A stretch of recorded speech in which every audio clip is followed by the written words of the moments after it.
cemetery. Do you know, often people say that they're quiet places. Do you know, it wasn't a quiet place when I lived there. And I had lots of events happen. I mean, I discussed, I had a situation where I had the taxman showed up. The taxman.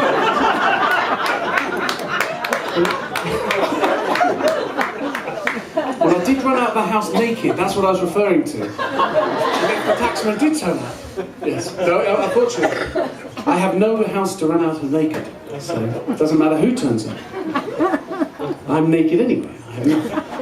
I have this belief that I want to have nothing. I feel to reach the peak in life is to own nothing. So I've really tried to keep that ideology of having nothing. But people keep giving me things. It's very hard to have nothing when people keep giving me things. You'd be amazed. You know, I've got another song which is about the subways. I was going to, you know, talk about it.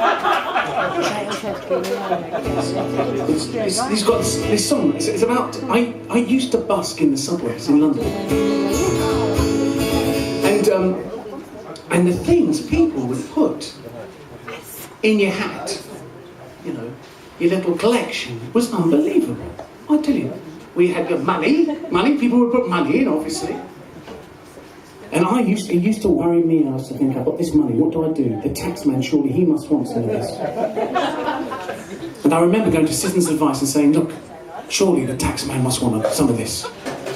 And Citizen Advice said to me, it's okay, the taxman doesn't want any of this.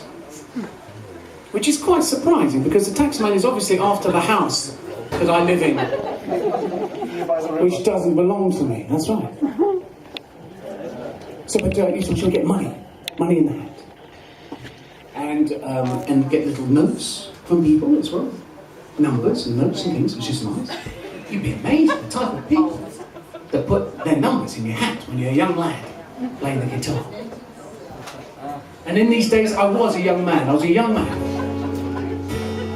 And people would put jewellery into them. And of course, the thing that I wasn't familiar with was actually drugs. When people put drugs into your hand. I travelled the world with what I thought was somebody's, like a headache pill.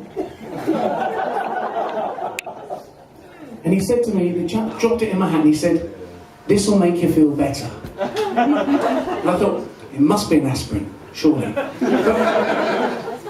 thought, I can't take it, I must find out what it is. So I stuck it in my pocket, and anybody I knew who was like qualified to know what it was, like a pharmacy or a doctor or somebody who just knew, I'd go, oh, have you seen this? What's this? And it'd have a little dove on it.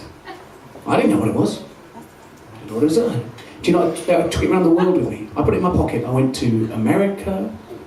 I went to Russia. Yeah. All around the world. It was in my leather jacket. And anybody I saw, I go, do you know what this is?